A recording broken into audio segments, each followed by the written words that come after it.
Munisa Rizayevaning singlisiga gap otib, Munisadan kaltak yegan, yoshligida tandir yasab sotgan, 2 marta qamalib chiqqan Jasur Umirov haqida siz bilmagan barcha ma'lumotlarni bugun video davomida jamladik. Videoni oxirigacha tomosha qiling, barchasi fosh bo'ldi. Xonanda Jasur Umirov o'zbek estradasidagi eng ko'p muhokama qilinadigan ijodkor, biroq hozirda u ancha ulg'aygan. Sababi endilikda Jasur oila boshlig'i hamda o'g'li uchun mas'uliyatni his etadigan ota.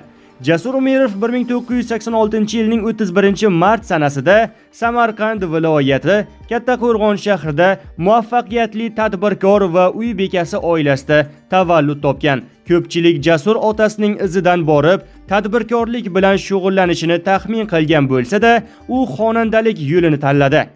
Jasur bolaligi haqida gapirar ekan, pul topish uchun tandir yasab sotgan paytlarni eslaydi. Bolaligimda tandir sotganmiz. Otam tandir yasashni o'rgatgan. Tandirdan yaxshi pul qolardi. U kunlar haligacha esimda. O'yin kulgu bilan yurib tandir sotardik. Tirikchilikning aybi yo'q deydi xonanda. Jasur maktabni tamomlagandan so'ng O'zbekiston Davlat konservatoriyasining estrada xonandasi fakultetida tahsil olgan. U ilk ijodini 2009-yildan boshlaydi. Jasur ijrosidagi Billuram, Oysha, Derdiya, Jonjon, Daryolar va Yuribmanda qo'shiqlari uni muxlislarga tanita boshladi. Uning ilk yakkaxon konserti 2010-yilning 21-dekabrda Xalqlar do'stligi san'at saroyida o'tkazildi. Xonanda o'z faoliyatini lirik qo'shiqlar yozishdan boshlagan. Juma gul qo'shig'i unga haqiqiy mashhurlik keltirdi. Bu qo'shiq bolalarga ham kattalarga ham birdek yoqdi.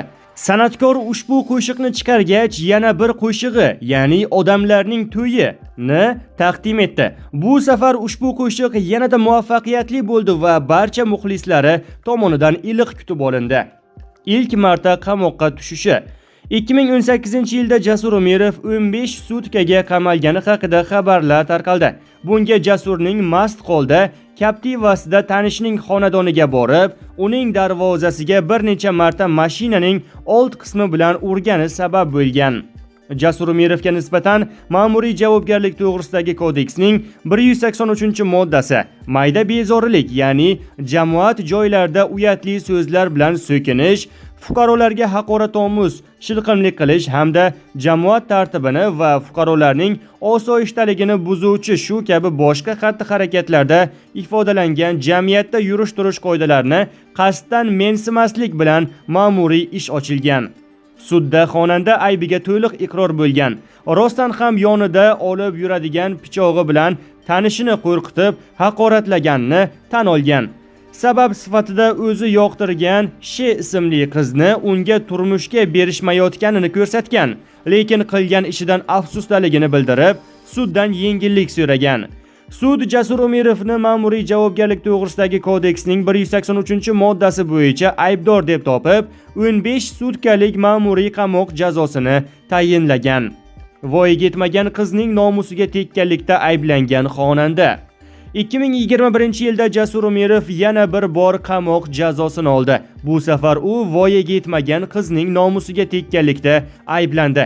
2021-yil 2-fevral kuni jinoyat ishlari bo'yicha Kattaqo'rg'on shahar sudida Jasur Umirov va uning 2 sherigiga nisbatan jinoyat ishini ko'rib chiqish bo'yicha sud jarayoni nihoyasiga yetdi va sud hukmi e'lon qilindi. Hukmga ko'ra Jasur Umirov jinoyat kodeksining 118-moddasi nomusga tegish birinchi qismi bilan aybli deb topilib, unga 5 yil muddatga ozodlikdan mahrum qilish jazosi tayinlandi.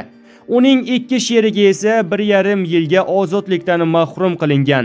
Xonanda intervyulardan birida ushbu holatga izoh berar ekan, unga tuhmat qilishganini aytadi. Menga tuhmat bo'lgan.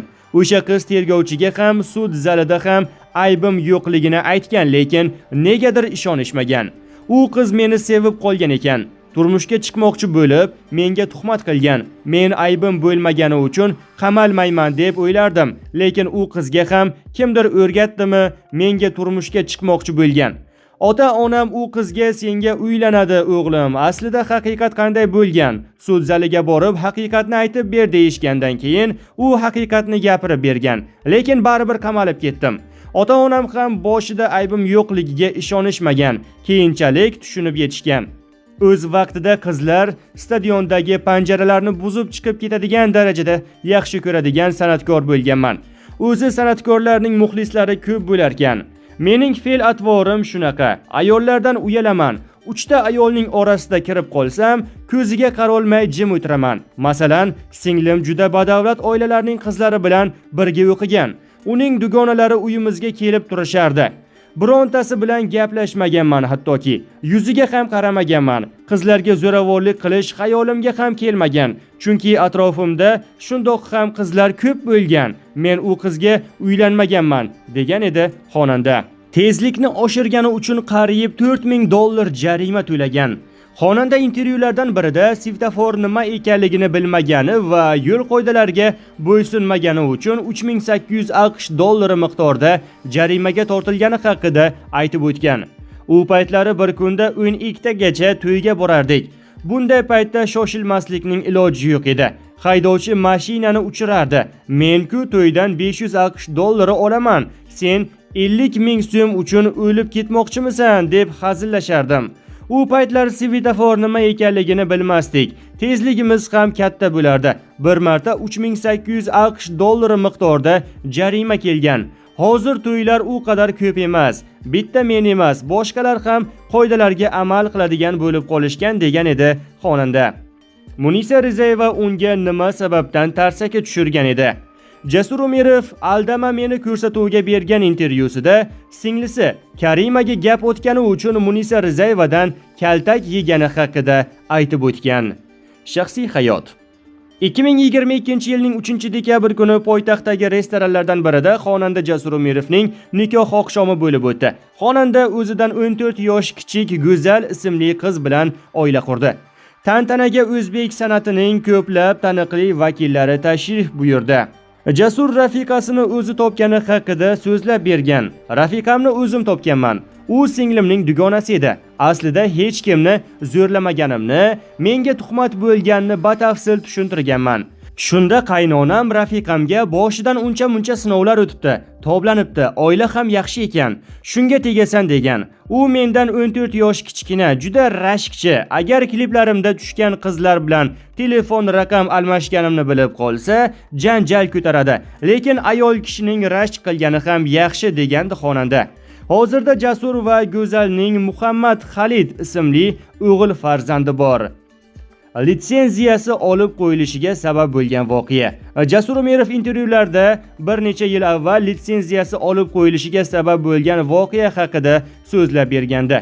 Litsenziyamni Milliy xavfsizlik xizmati xodimining to'yiga bormaganim uchun olib qo'yishgan edi. O'shanda boraman, lekin kasal yotibman deganman. Keyinroq yana bir marta qo'ng'iroq qilishganda administratorim pulini bersanglar chiqarkan degan. Shunda bo'ldi, Jasur kerakmas deyishgan va litsenziyamni olib qo'yishgan. Shundan keyin zapretga tushganman. Shunda 5 oyga olishgan edi litsenziyamni. Endi olganimda yana 5 oyga olib qo'yishgan. San'atkorning litsenziyasini olishni noto'g'ri ish deb bilaman. Mana hozir endi yo'qolib ketdi bunaqa narsalar. Ozodbek Nazarbekov vazir bo'lgandan keyin san'atkorlar tadbirga chiqsa ham pul to'lanadigan bo'ldi, deydi Jasur Umirov.